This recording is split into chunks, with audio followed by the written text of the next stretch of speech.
안녕하세요. 반갑습니다. 한림논술에서 수리논술 수업하고 있는 박경식 선생입니다. 약수령 논술 중에서도 이제 자연계, 사실은 자연계가 아니죠. 자연계가 아니라 이제 수학 파트에 대한 말씀을 좀 드리려고 하는데요. 네, 앞에는 아무래도 이제 자연계 학생들에 대한 이야기를 조금 더 말씀을 드리게 될 것 같습니다. PPT, 요 PPT가 제가 PPT를 다 프린트를 해서 여기 넣어 드렸습니다. 그래서 뭐 따로 사진을 찍으시거나 뭐 굳이 그러시지 않으셔도 어차피 다 내용이 있으니까요. 그냥 들으시면 될 것 같고요. 약수령 논술 뭐 개관 이건 뭐 길게 얘기할 건 아니고요. 뭐 표가 잔뜩 있습니다. 그죠? 그냥 봐서 뭐 복잡합니다. 자세한 내용은 천천히 보시면 되고요. 지금 간단하게 말씀드리고 싶은 건 앞에 선발 인원입니다. 선발 인원이 뭐 하나하나 숫자를 다 보면서 볼 건 아니고요. 그냥 아무래도 이제 자연계에서 논술에 대해서 조금 더 중요하게 생각하는 경향성이 좀 있습니다. 그러니까 어쨌든 수리 논술이라는 것은 학생의 실력을 검증을 할 수 있다라는 어떤 믿음이 보통 있기 때문에 그러니까 언어 논술에 비해서 상대적으로 수리 논술이 학생들의 실력을 더 잘 검증할 수 있다라는 어떤 믿음이 좀 있기 때문에 그래서 약수령 논술뿐만 아니라 일반 논술도 자연계에서 보통 학생들을 더 많이 뽑습니다. 그런 경향성은 좀 있다. 물론 이제 인문계에서 더 많이 뽑는 몇몇 학교들도 있긴 있습니다. 없는 건 아닌데 대체로 자연계에서 많이 뽑고 그 다음에 뭐 그 정도 말씀드리려고. 그러니까 자연계에서 활용 범위가 더 크다. 뭐 그 정도 그냥 조금 말씀을 드리려고 한 거고요. 그다음에 학생부 반영 방식 이것도 그냥 제가 늘 설명할 때마다 그냥 말씀을 드리는 건데 그냥 또 한번 넣어봤습니다. 학생부 의미 없습니다. 제가 늘 강조 드립니다만 여기 막 30%씩 막 40%씩 들어가 있어도 점수 차이가 1등급부터 쭉 놓고 보면 각 등급당 0점대 점수 차이가 나요. 0점대에서. 그러니까 논술이 수원대 같은 경우 교과가 40% 들어가 있고요. 다른 학교 뭐 10%, 상면도 10% 들어가 있는데 이거 40이나 10이나 둘 다 아무 이유 없습니다. 이거 사실상 상관없는 거예요.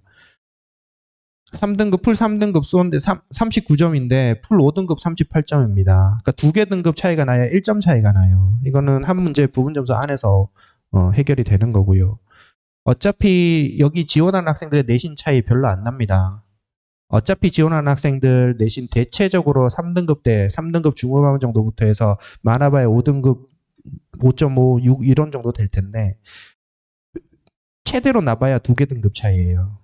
그 안에서 2점, 1점 차이입니다. 실질적으로 의미 없습니다. 그래서 어느 학교는 내신을 많이 반영하던데 그래도 이 학교를 쓰는 게 유리하지 않나요? 이런 생각을 그냥 지우세요. 그런 거 다 의미 없습니다. 논술이라고 이름 붙은 데는 전부 논술 시험으로 붙는 겁니다. 그렇게 생각을 하시면 돼요. 네.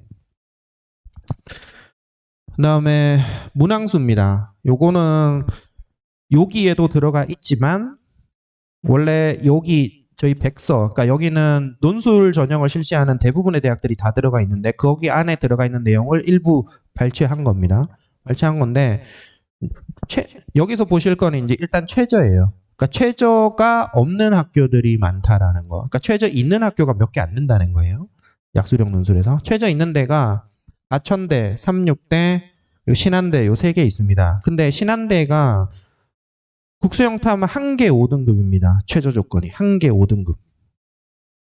그럼 한 개 5등급이 안 된다는 얘기는 제일 좋은 성적이 다 6등급이라는 얘기예요.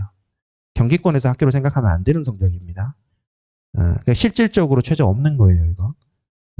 그렇게 놓고 보면 3등급 하나, 3등급 하나가 이제 그나마 걸려있는 최저인데 그래도 예를 들어 그러니까 약수령 논술을 하는 학교들 중에서 제일 높은 데가 보통 저희가 이제 잡는 게 가천대, 상명대 이런 정도가 보통 제일 높은 학교들입니다. 그럼 그 정도에서 만약에 3등급 한 개가 되면 가천대를 쓰면 좋은데 만약에 못 쓴다. 그럼 상명대로 바꿔야죠. 비슷한 학교들이 계속 있습니다. 그렇게 있으니까 그래서 36 가천 정도가 3등급 하나 정도 걸려 있긴 하다. 뭐 그 정도 이제 생각을 해주시면 좋을 것 같고요. 만약에 그게 안 되면 이제 상명대나 서경대 이런 데로 바꿔야죠. 네, 그렇게 바꿔주면 돼요. 여기서 또 하나 보셔야 될 건 사실 요 문항 개수입니다. 자연계 기준으로 써져 있어서 국어가 좀 적고 수학이 많고 이렇게 개수가 나와 있는데 어떤 학교들은 15문항, 어떤 학교는 10개 문항, 8개 문항 이렇게 학교들 숫자가 있습니다. 시간은 대체로 뭐 한 60분에서 100분, 보통은 7, 80분이에요. 보통은 7, 80분인데 요거는 이제 실질적으로 그 학교 문제의 난이도를 결정한다고 보시면 돼요. 예, 그러니까 문제 개수가 적고 시간이 많다? 그럼 문제가 어렵다는 얘기예요. 문제 개수가 많고 시간이 적다? 그럼 문제가 쉽다는 얘기입니다. 근데 문제가 쉽고 어렵고는 나한테 그럼 문제가 쉬우면 나한테 유리하냐? 그렇지 않습니다. 그러니까 요 성적대, 그러니까 요 영역대를 지원하는 학생들이 대체로 보면 문제가 쉬우면 어느 정도 자신감을 가져요. 문제 어렵다 그러면 되게 슬퍼합니다. 굉장히 안타까운 현실이에요. 왜 그렇게 생각하냐라는 거죠. 어차피 상대평가인데. 문제가 쉬우면 너한테만 쉽니? 문제가 어려우면 너한테만 어렵니? 왜 문제 쉬우면 좋아하냐는 거죠. 나는 열심히 풀었지만 등급이 안 나와요. 점수는 잘 푼 것 같은데 어차피 등급은 안 나옵니다. 문제 쉬우면. 그런 거죠. 예, 그래서 쉽고 어렵고는 나한테만 유리하거나 불리한 거 아닙니다. 대충 어쨌든 난이도가 그렇긴 하다. 물론 실제로는 학생들의 특성에 따라 문제가 쉬울 때 어려울 때 차이가 조금 있는 건 사실이긴 합니다. 현실적으로 그런 건 나타나는 건 맞는데 그것은 전체 사이즈를 두고 저희가 입시를 분석할 때나 쓰는 것이지 개개인을 놓고 이런 걸 고려하는 건 아닙니다. 어쨌든 이런 정도 최저 말씀드리려고 있었던 거고요. 그 다음에 사실 요거는 좀 사이드로 얘기를 드리고 싶은 건데 자연계 학교들, 요런 학교들은 이제 고대 세종이나 공학대, 기술교육대, 외대 글로벌, 홍대 세종 요런 학교들은 국어 없이 수학만 보는 약수령 논술들이 있습니다. 이 학교들은 원래는 일반 논술을 보던 학교들이었는데 이제 상황에 맞춰서 현실적으로 약술형 논술로 바꾸고 있는 상황들이고요. 어쨌든 약술형 논술로 내기 시작하면 앞에 있는 다른 학교, 국어 수학을 같이 내는 학교들처럼 그 정도 비슷한 난이도로 나올 수밖에 없긴 합니다. 다소 약간 더 어려울 수는 있겠지만. 예. 근데 어쨌든 이런 학교들도 타겟팅으로 포인트를 둘 수 있는데 이쪽은 이제 최저 있는 데들이 조금 많이 있죠. 예, 이런 것도 좀 신경 쓰고 아마 요 중에서는 제가 보통 많이 추천하는 학교는 사실은 공학대입니다. 공학대가 학교 괜찮아요. 경기권에선 상위권 학교입니다.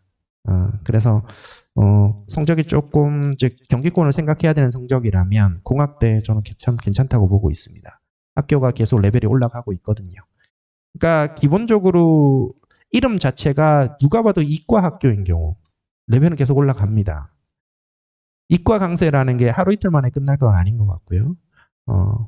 취직 걱정이 거의 전부잖아요. 대학 걱정할 때. 그러다 보니까 아무래도 이과 강세가 좀 심한데 그러다 보니까 이제 공학대 이름 자체가 공학대잖아요. 누가 봐도 이과 학교인 기술교육대 이런 데가 이제 좀 기술교육대는 뭐 조금 더 낮게 저기 충남 천안에 있습니다. 근데 경기권 학교급으로 올라오긴 합니다. 위치는 거기 있지만. 그러니까 위치가 그럼에도 불구하고 학교급이 올라온다는 얘기는 기본적으로 인기가 있다는 이야기예요. 그 영역대에서는. 그러니까 이과 서울과기대도 그렇습니다. 처음 바뀌었을 때는 인서울 끄트머리 있었지만 지금은 거의 동국대급까지 올라와 있죠. 과기대, 과학기술대는 그렇게 됩니다. 이름이 그렇게 붙으면. 예. 그러니까 그런 의미에서 공학대 괜찮다라는 정도 이제 말씀을 드리고요. 예. 그다음에 이제 학과별 모집에는 조금 말씀을 드리고 싶은데요. 그러니까 이게 뭐냐면은 이제 약수령 논술이라는 걸 시행을 하는데 이걸 어떤 목적으로 학교가 시행을 하느냐라는 걸 생각을 해보면 그러니까 첫 번째는 일단 넓은 학과 범위에서 학생을 모집한다는 이야기는 그러니까 학종, 교과 이런 어떤 하나의 전용 요소로서 그냥 논술이라는 걸 하고는 싶은데 일반 논술을 하기에는 레벨링이 조금 문제가 되니까 약수령이라는 형태로 그냥 논술 시험을 보겠다 이런 거고요. 이건 그냥 전체적인 어떤 전형의 한 종류로서 그냥 갖고 있겠다. 그런 식으로 애를 뽑겠다. 그냥 그런 뜻이에요. 그런 이야기인데 대부분은 보통은 그렇게 뽑습니다. 많은 경우에 그렇게 뽑긴 하는데 그러다 보니까 뽑는 학생들도 거의 상당히 넓은 학과에 걸쳐서 대체로 조금씩 다 뽑아요. 그런 어떤 특성들을 보이는데 그래서 이제 그러니까 수학만 보는 5개교는 원래도 논술을 하고 있던 데들이기 때문에 약간 그런 특성들을 당연히 가지고 있고요. 근데 이제 새롭게 추가된 이제 국어 수학을 같이 보는 약수령들의 경우에는 가천 36 이런 학교들은 이제 약수령 논술이 원래 적성 시험이었습니다. 그러니까 원래 적성이라는 어떤 큰 하나의 시험 틀이 있었는데 그거를 이름만 약수령 논술로 바꿔놓은 거예요. 그러니까 원래 틀을 유지하고 있는 거기 때문에 원래 학생들을 많이 뽑던 그거를 그대로 다 계속 뽑고 있어요. 그래서 이제 큰 사이즈를 가지고 있는 건데, 이제 상명대라던가 이런 데는 이제 추가가 됐죠, 새로. 그러니까 올해부터 새로 추가가 되는데, 상명대는 그래도 학교가 조금 뭐 자기들은 사이즈가 좀 있다고 생각을 하는지 어쨌든 좀 넓게 뽑긴 합니다. 그렇게 뽑는데, 그 다음에는 특정 영역을 논술을 통해서 좀 더 뽑고 싶은 학교들이 이제 올해 들어온 거죠. 들어오는 게 그게 이제 의생명 관련해서 신한대, 을지대 이런 데들이 이제 우리는 요 이과 학생들을 이제 논술을 통해서 뽑겠다. 이렇게 들어온 케이스입니다. 그리고 이제 한신대의 경우에는 AI와 관련된 학생들을 논술로 뽑겠다. 이렇게 이제 들어왔어요. 그러니까 뽑는 인원수의 학과 구성을 보면 요게 조금 명확하게 드러납니다. 그래서 그거를 말씀드리려는 건데, 그래서 이제 가천대는 그냥 오만 거 다 뽑아요. 오만 거 다 뽑는데 이제 그 안에 의생명 관련한 학과들도 꽤 많습니다. 그러니까 우리가 이제 의대, 기본적으로 자연계에서 끝판왕 당연히 의대죠. 의대인데 의대의 냄새를 맡고 있는 의대 계열들이 사실 따로 있습니다. 그래서 의치, 한, 약수 뭐 이렇게 얘기를 하지 않습니까? 그 시리즈의 끝에 붙어 있는 게 간호입니다. 그 시리즈의 끝에 이제 간호가 붙어 있고요. 그 밑에도 있습니다. 그 밑에 이제 우리가 이제 흔히 이과의 전체적인 어떤 분류를 해보면 이제 사이언티스트가 있어요. 이학 쪽으로 가는, 그러니까 순수 과학 쪽으로 가는 사이언티스트가 있고, 그다음에 이제 사람들한테 도움이 되도록 적용해주는 엔지니어가 있죠. 엔지니어가 있고, 그 밑에 조금 더 기술적인 부분들을 다루는 테크니션들이 있습니다. 실험을 같은 거를 이렇게 하게 되면 그냥 실험만 반복하거나 이런 어떤 테크니션들이 있어요. 그러니까 말하자면 요 학교들에서는 그런 테크니션들을 키우겠다는 겁니다. 그 테크니션을 육성하는 거를 이제 보통은 이제 전문대들이 많이 기능들을 가지고 있죠. 근데 이게 그 전문대하고 4년대하고 사이에 애매하게 껴있는 이런 부분들도 있는데, 걔들도 의학 계열의 영향의 냄새를 맡으면 높아져요. 그런 게 이제 임상병리라던가 물리치료라던가 뭐 기타 등등 이런 학과들이란 말이죠. 그래서 요런 치위생이라든가 응급구조 요런 계열들은 오히려 상위 학교에서는 많이 뽑지 않고 학교가 아예 특화돼서 분리돼서 나가요. 그래서 요런 걸 뽑는 학교 중에서 사실상은 제일 높은 데는 이제 연대 원주. 연대 원주가 이제 원주 지금 연대 미래 캠퍼스죠. 연대 미래 캠퍼스가 이제 제일 높긴 하고, 그다음에 이제 지금 약수령을 많이 시행하고 있는 요 영역대에서 이제 많이 뽑게 되는데, 다른 학과들의 경우에는 사실은 전체적으로 이렇게 쭉 내려가는 어떤 흐름 속에서 그냥 성적에 맞춰 가지고 조금 더 위로 갈 수 있으면 가고 아니면 가고 뭐 이런 성향들을 띠고 있다면, 이제 요 학과들은 조금 더 특화된 어떤 분야 영역대가 있어서 요걸 조금 더 이제 신경을 쓰는 경우에 좀 더 이제 타겟팅을 할 수 있다. 이제 그런 정도로 말씀을 드리는 거고요. 그래서 간호, 물리치료, 보건 요런 3,6대에서도 이제 이런 것들을 조금 더 이제 많이 인원도 좀 많이 뽑는 편이고, 그래서 가천대가 아주 대박이죠. 간호 83명 무지하게 뽑습니다. 그래서 이제 이 전체 시리즈 대부분은 다 기본 타겟은 다 간호입니다. 간호를 기본 타겟으로 해서 밑에가 얼마만큼 좀 더 있느냐, 뭐 이런 정도의 문제가 됩니다. 그리고 간호가 타겟이 되면 사실 이 정도 급으로 내려가도 정시 성적으로는 만만치 않아요. 학교가 이렇게 돼도 간호는 거진 뭐 경희대 이상급의 성적으로 잘리는 정도, 정시로 넘어가면 그 정도까지 가기 때문에, 그래서 간호 정도가 타겟팅이 되는 경우 여기를 약수령 논술을 조금 더 적극적으로 노려보긴 해야 됩니다. 예. 그다음에 그래서 수원대는 사실은 이제 많지는 않고 딱 간호 하나 있어서 요것만 정도. 그러니까 다른 거 다 없어도 간호는 있어요. 다른 거 다 없어도 간호가 워낙 이제 의학 계열의 막내 역할을 하고 있으니까요. 그리고 이제 그러니까 아까 제가 앞에서 말씀드렸던 그 의학 관련해서 특화돼서 하고 싶은 게 이제 신한대, 을지대가 그렇다는 겁니다. 얘네는 약수령 논술 뽑는 게 대부분 이과들이에요. 대부분 의학 관련해서 뽑는 거고, 예, 그만하면 하나 낀 게 소프트웨어예요. 소프트웨어는 뭐 요즘 어디는 다 끼니까 요 정도는 좀 구색을 좀 갖출 필요가 있는 것 같고요. 여기도 이제 빅데이터. 안경은 사실 여기 사실 들어가 있다고 봐도 되는데 제가 넣을까 말까 조금 애매한 것 같아서 일단은 색칠은 빼긴 했는데, 안경도 뭐 사실 여기 들어와 있긴 합니다. 여기 들어가 있다고 봐도 되고요.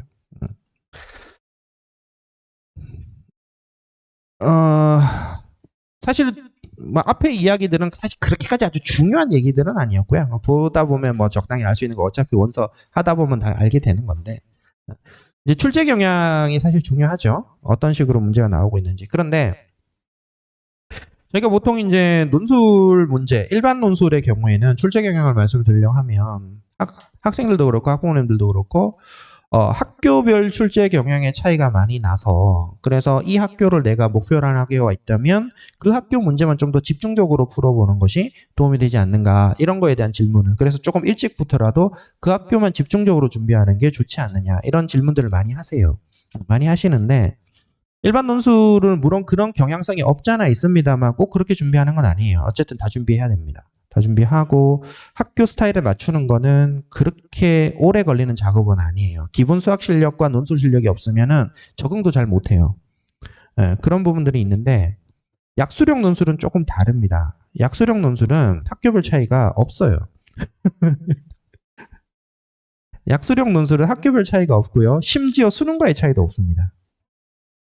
그러니까 원래 이 학교들이 적성고사를 보던 학교들이었어요. 그럼 적성고사의 원래 시험이 어땠냐면은 수능 2점, 3점짜리 문제들을 냈던 문제들입니다. 그 문제들을 가지고 그대로 서술형으로만 바꿔놓은 거예요. 실질적으로 서술형으로 그냥 돌려놓은 겁니다. 그러니까 서술하는 시간이 있기 때문에 문제 개수는 조금 줄인 거고요. 그러니까 실질적으로 그렇기 때문에 문제의 성향 차이는 별로 없어요. 거의 없어요. 거의 없고 다만 뚜렷하게 나타나는 거는 뭐냐면 난이도 차이가 나타납니다. 난이도 차이는 많이 있어요. 그리고 이 난이도 차이는 일반 수리 논술의 경우에는 학교가 높아지면 대체적으로 문제가 어려워지는 것은 당연합니다. 뭐 너무 당연하죠. 학교가 높아지는데 서울 연대 논술 문제를 쉽게 낼 수는 없을 거 아니에요.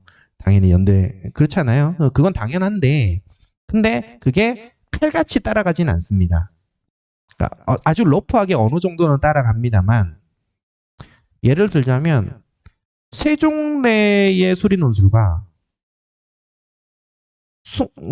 어디를 예를 들어볼까요? 뭐 경희대 정도 예를 들어볼까요? 세종대와 경희대 수리 논술 문제 어디가 어려울 것 같으세요? 당연히 경희대가 어려울 것 같잖아요. 세종대가 더 어렵습니다. 그런 차이들이 나타나요. 그러니까 약간씩 역전은 돼요. 그렇다고 해서 세종대가 서울대보다 어렵게 낼 수는 없어요. 뭐 그럴 수는 없지만 학교 갭이 조금 있더라도 난이도 차이가 좀 왔다 갔다 할 수 있습니다. 어느 정도까지는. 일반 논술은 학교별 특성이라는 게 작동을 충분히 할 수 있어요. 그런데 약수령은 기본 문제 성향 자체가 수능 문제에 가까운 형태이기 때문에 학교별로 난이도의 차이는 나타나지만 종류 차이는 별로 없고요. 근데 난이도 차이가 꽤나 이제 약간 정말 비례해서 문제 수준이 나와줍니다. 나와주는데 그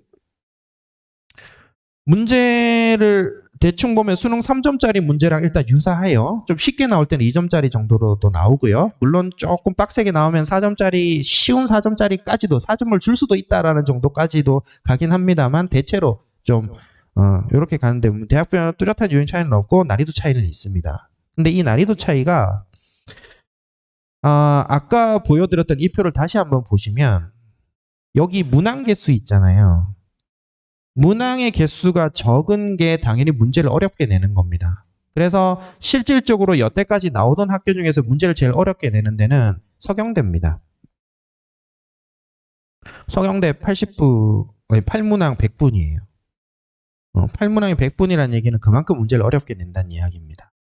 그러니까 저희가 보통 약수령 논술의 수학 문제의 경우에는 답안의 범위, 서술 범위를 한 페이지, A4 한 페이지 기준으로 문제를 한 4개 정도 풀 수 있다고 봅니다. A4 한 페이지에 4개 정도가 답안에 들어갔을 정도의 분량이에요. 그러니까 분량 그렇게 많지 않아요. 그런데 서경대 같은 경우에는 한 문제가 반 페이지 이상을 넘어갑니다. 그 정도까지도 분량이 나와요. 난이도를 그 정도로 낸다는 얘기죠. 근데 어쨌든 그게 수능의 4점짜리 문제로 가진 않습니다. 그 정도까지, 그러니까 개 중에 좀 어렵게 복잡하게 나온다 하더라도 수능 킬러는 얘기 꺼내지도 않고요. 아무리 약술에서 어려워도 킬러 이런 거는 꺼낼 수가 없고요. 그나마 조금 이거 4점이라도 칠 수도 있을 것 같은데 정도의 느낌 정도가 나면 개중 제일 어려운 문제예요. 그러면 풀이를 다 쓰면 한 반 페이지 정도가 넘어가고요. 그러니까 그 정도까지는 나올 수 있다. 그 정도까지는. 예, 그런 정도로 이제 난이도 분포가 되고요.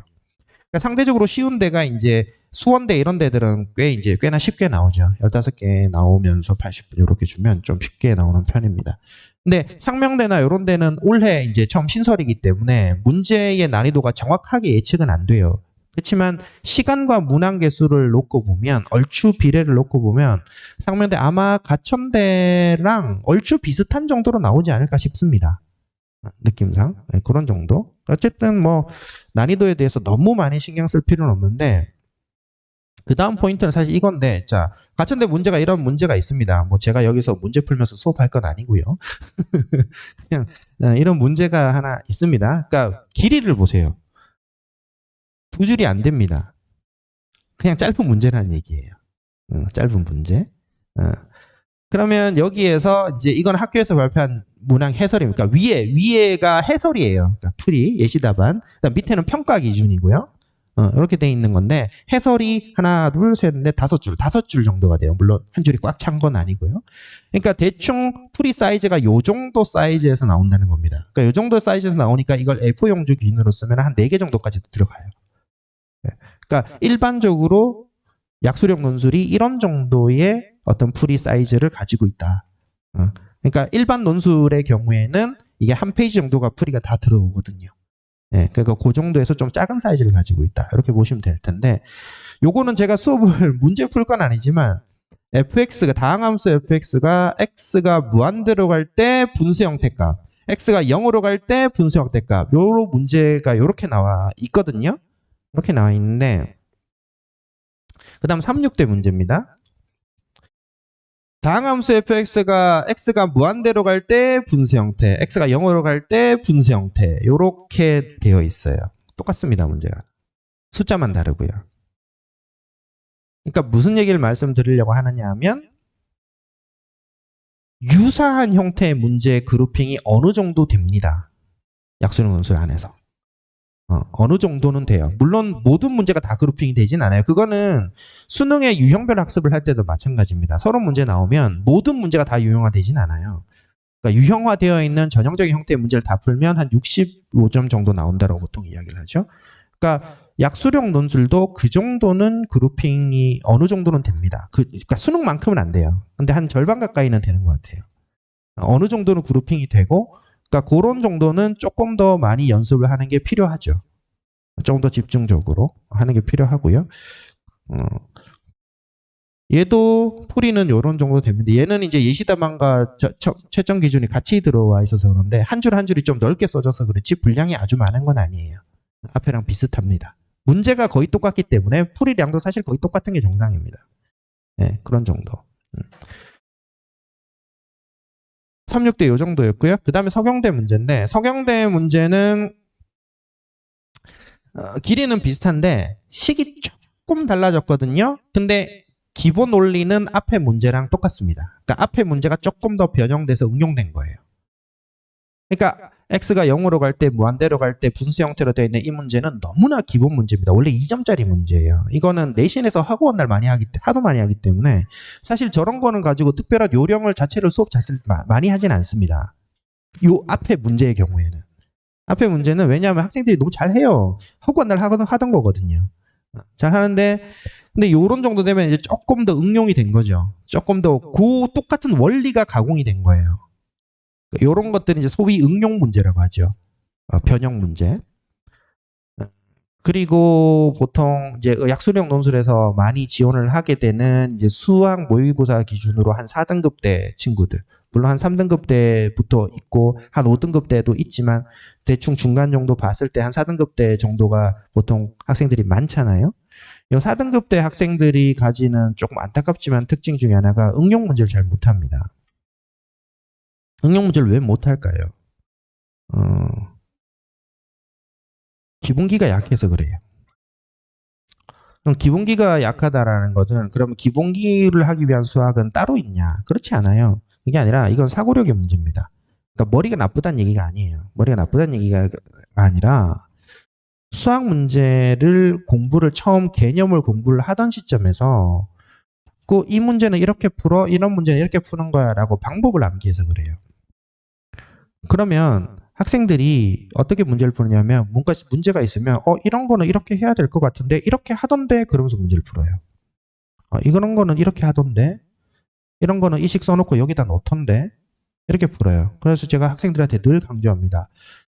너희들이 지금 이게 왜 있어야 되는지 왜 그런지를 설명 못하면서 보통 이렇게 하던데라고 하는 방법을 쓰면 웬만하면 틀린다고요. 웬만하면 틀려요. 왜냐하면 보통 이렇게 하던데라는 생각을 하는 것 자체가 왜 그러냐면 그냥 안 풀린 거예요. 즉 2점짜리가 아니란 얘기입니다. 보통 이렇게 하던 대로 풀리는 거는 2점짜리들이에요.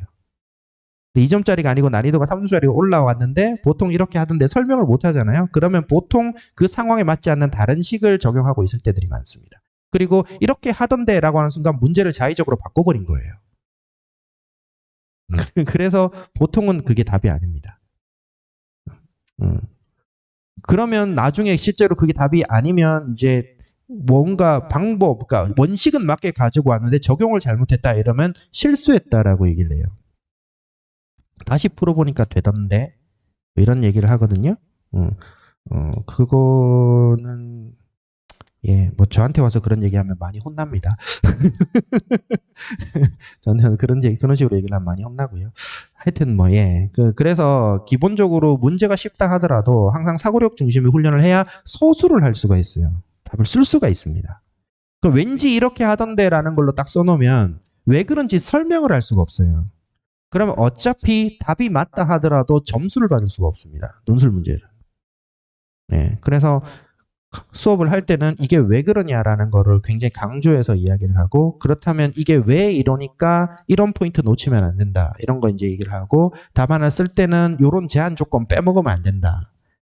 그럼 그 제한 조건이 왜 있는지를 설명하고 그게 왜 빼먹으면 안 되는지를 설명하고 뭐 그런 식으로 진행을 합니다. 그리고 이제 답안 써놓은 걸 가지고 첨삭 당연히 이제 열심히 해야 되고요.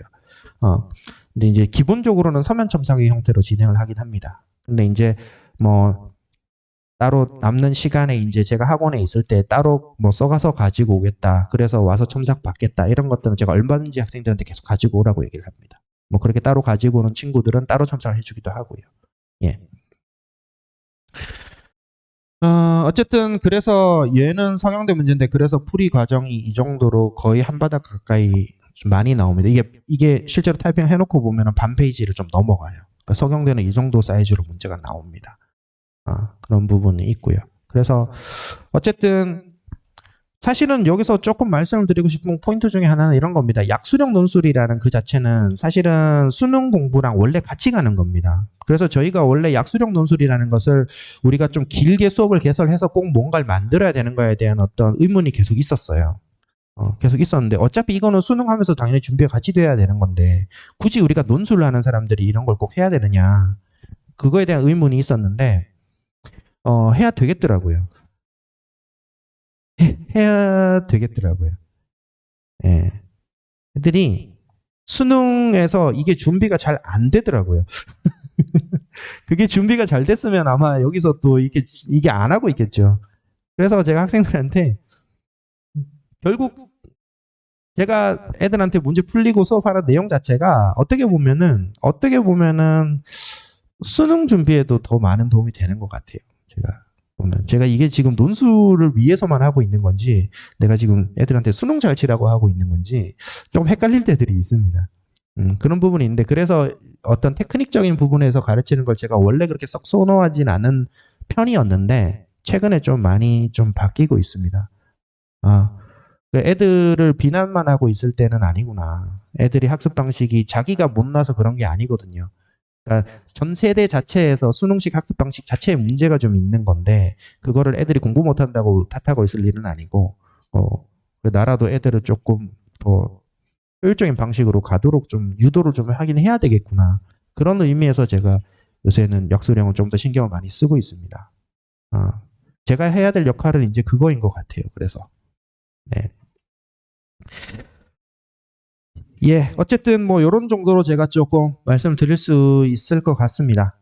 그런 정도로 뭐 내용은 다 말씀을 드렸고요.